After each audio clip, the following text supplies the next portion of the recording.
നീ ഇത് ചെയ്യുമെന്ന് എനിക്കറിയാമായിരുന്നു. മാന്യമായി ചോദിച്ചാൽ ഡാഡി തരില്ലെന്ന് എനിക്കറിയാം. എന്റെ ആവശ്യം പണമില്ലാതെ ഞാൻ കുഴയുകയാണ്. നീ ചോദിക്കുമ്പോൾ പണം വാരി തരാൻ എന്റെ നോട്ട് എടുക്കുന്ന യന്ത്രമൊന്നുമില്ല. നീ കാരണം എനിക്ക് തലയുയർത്തി നടക്കാൻ വയ്യാതെ. ഡാഡി വളർന്നത് പാവപ്പെട്ട ചായക്കടക്കാരൻ രാമുവിന്റെ മകനായിട്ടാണ്. ഞാൻ ശേഖർ മുതലാളിയുടെ മകനാണ്. എനിക്ക് എന്റേതായ ചെലവുകളുണ്ട്. ഡാഡി, നീ എന്റെ മകനല്ലടാ. ഇന്നു മുതൽ ഈ വീടിനകത്ത് കാലൂത്തരുത്. ഇറങ്ങടാ വിളി. ഡാഡി, ഇറങ്ങാനാ പറഞ്ഞത്.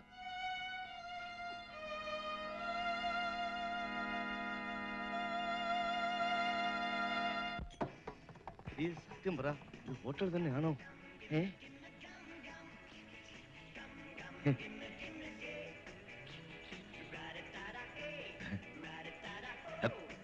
ക്ഷമിക്കണം.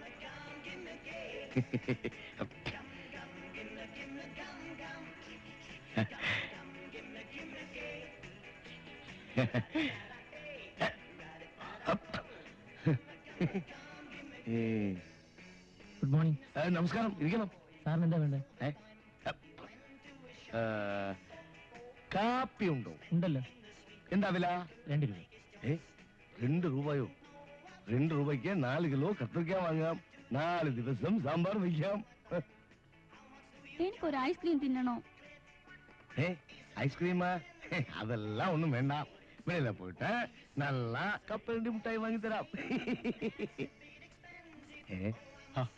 സ്വാമി ഇവിടെ ഉണ്ടായിരുന്നു. സ്വാമിയെ ഞാൻ എവിടെയെല്ലാം തിരക്കി. പിന്നെ എനിക്ക് അത്യാവശ്യമായിട്ട് കുറച്ച് രൂപ വേണം. അതൊരു ചിന്ന കാര്യം. അത് നമുക്ക് വീട്ടിൽ പോയി ശരിയാക്കാം. അതിനേക്കാളും ഒരു പെരിയ കാര്യം ഇവിടെ വൈഫിന് ഐസ്ക്രീം തിന്നണം. എന്റെ കയ്യിലാണെങ്കിൽ പൈസ അല്പം കുറവാണ്. അത്രേ ഉള്ളൂ. സ്വാമിയും ഭാര്യയും ആവശ്യമുള്ളതെല്ലാം കഴിച്ചു. ബില്ല് ഞാൻ പേ ചെയ്തോളാം. പോരെ? മതി മതി. കുഞ്ഞാലിക്ക, ഒന്ന് വേഗം വാ, ബസ് അങ്ങ് പോവും. എന്റെ പൊന്നു പെങ്ങള് കിടന്ന് പിടയ്ക്കാതെ ബസ്സൊന്നും പോകത്തില്ല. ഞാൻ താമസിച്ചു കുഞ്ഞാലിക്ക. ഞാൻ കാരണം കുഞ്ഞാലിക്കയുടെ ജോലി കൂടി മുടങ്ങി. അതുകൊണ്ട് ഞാൻ ഇന്ന് എന്റെ കൂട്ടുകാരികളുടെ കൂടെ പോവാം.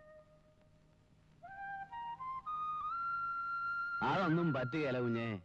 നിന്നെ കെട്ടിച്ചയക്കുന്നവരെ ഇതൊക്കെ എന്റെ ജോലിയാ. നടക്ക്.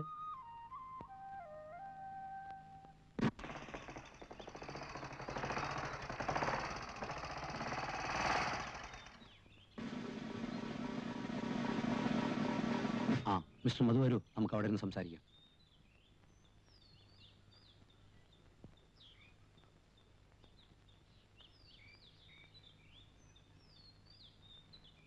ഇരിക്കൂ.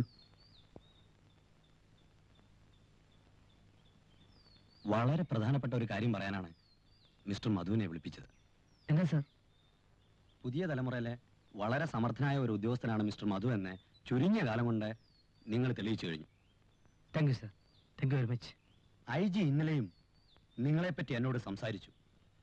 ബൈ ദ വേ മിസ്റ്റർ മധു, നഗരത്തിൽ വലിയൊരു കള്ളക്കടത്ത് സംഘം പ്രവർത്തിക്കുന്നുണ്ട്. തമിഴ്നാട്ടിൽ നിന്ന് വരുന്ന ലോറികളിലും കർണാടകത്തിലേക്ക് പോകുന്ന ലോറികളുമായാണ് പ്രധാനമായി സാധനങ്ങൾ കൈമാറുന്നത്. കുറ്റവാളികളുടെ ലിസ്റ്റും ഫോട്ടോകളും അടങ്ങുന്ന ആൽബം തമിഴ്നാട്ടിൽ നിന്നും കിട്ടാനുണ്ട്. കിട്ടിക്കഴിഞ്ഞാൽ വേണ്ടുന്ന നിർദ്ദേശങ്ങൾ ഞാൻ തരാം. Sir, I shall be faithful and sincere to my work. I have the best faith on you. Best of luck, Mr. Madhu. Okay.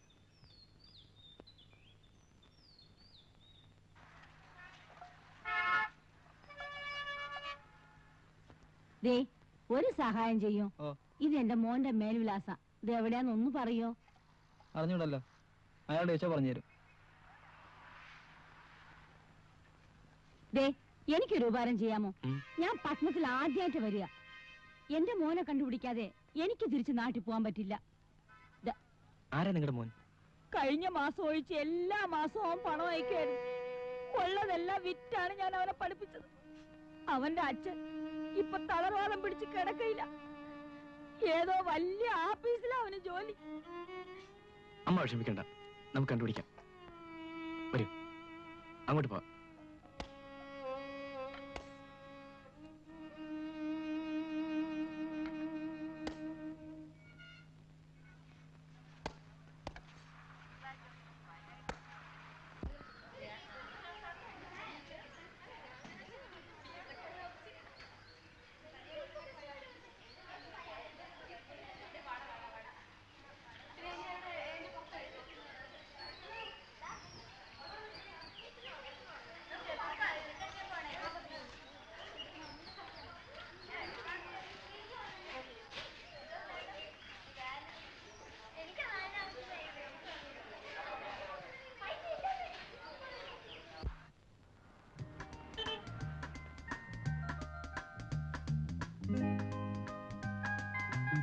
നീ വലിയ ഇല്ലാളിയാണെന്നല്ലടാ പറഞ്ഞു.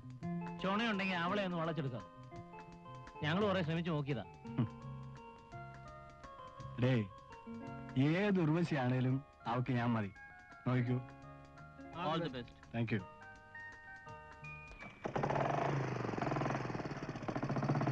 ഓക്കേടാ, ബൈ.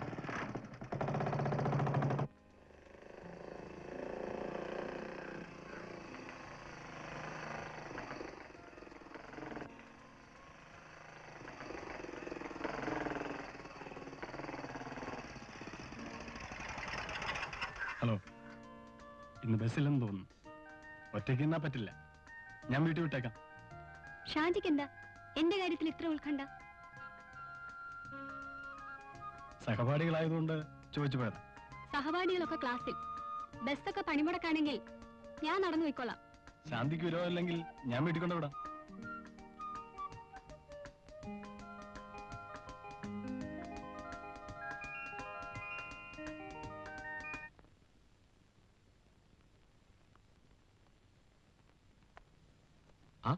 കുഞ്ഞാലിയോ?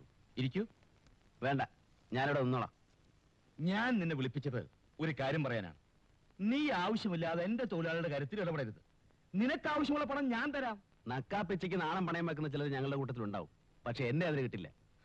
ഞാൻ ആർത്ഥത്തിൽ പറഞ്ഞതല്ല. ആ സേതുവും ഞാനുമായി ഇനി ഒത്തുപോകും തോന്നുന്നില്ല. അവർ ഇന്നലെയും ശമ്പള കൂടലിന് വഴക്കടിച്ചു. എന്നും കൂലി കൂട്ടിക്കൊടുക്കാൻ ഒക്കുമോ കുഞ്ഞാലി? ഒരാളെ പാട്ടിലാക്കാൻ കഴിയാതെ വരുമ്പോ മറ്റൊരാളെ പാട്ടിലാക്കുക. അവിടെയും ലക്ഷ്യം വഞ്ചന തന്നെ. കുഞ്ഞാലി, വരട്ടാതെ മുതലാളി, നിങ്ങൾക്ക് ആള് തെറ്റിപ്പോയി. എന്നോട് പിണങ്ങിയവരാരും അധിക നാൾ ജീവിച്ചിട്ടില്ല. സ്വത്തുക്കൾ വാരിക്കൂട്ടിയ നിങ്ങളെപ്പോലുള്ളവർക്കാണ് ജീവനിൽ ഭയം. ഇന്നലെ ലോഡിറക്കിയതിന്റെ കൂലി മുതലാളിയോട് വാങ്ങിച്ചോളാൻ മാനേജർ പറഞ്ഞു. അത് വാങ്ങിക്കാൻ വന്നതാ.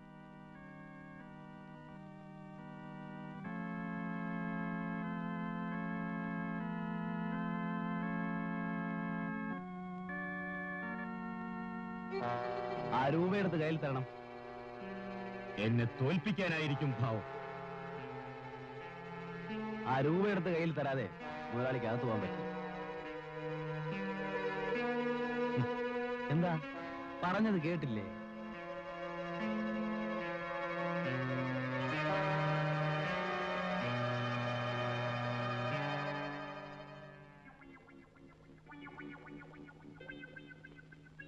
അവനെ വിട്ടുകളഞ്ഞോ മുതലാളി? മുതലാളി ഒന്ന് മൂടിയിരുന്നെങ്കിൽ അവന്റെ വാരിയിൽ ഞാൻ ഊരിയെടുത്തേ.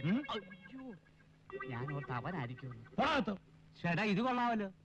പരീക്ഷ തോറ്റതിന് പല്ല് കൊടുത്തിട്ടാ ഏറെ. അവനെ പേടിച്ച് അവൻ ചോദിച്ച പണം കൊടുത്തു. ഞാൻ പാവപ്പെട്ടതല്ല, എന്നെ തോളേ കയറിക്കും. എനിക്ക് ചോദിക്കാനും പറയാനും ആളില്ലല്ലോ. പോകാനാ പറഞ്ഞത്? പോകാൻ പറഞ്ഞാൽ ഞാനങ്ങ് പോയേക്കാം. പിന്നല്ല ഇവിടെ നിൽക്കാൻ നോക്കൂ. അഥവാ ഇവിടെ നിന്നെ നിർത്തുവോ?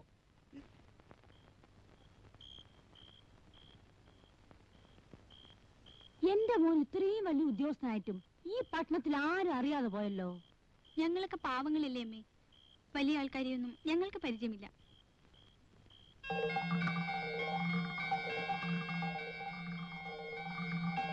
മോനെ, മോനെ, അമ്മ എങ്ങനെ എത്തി? മോനെന്താ?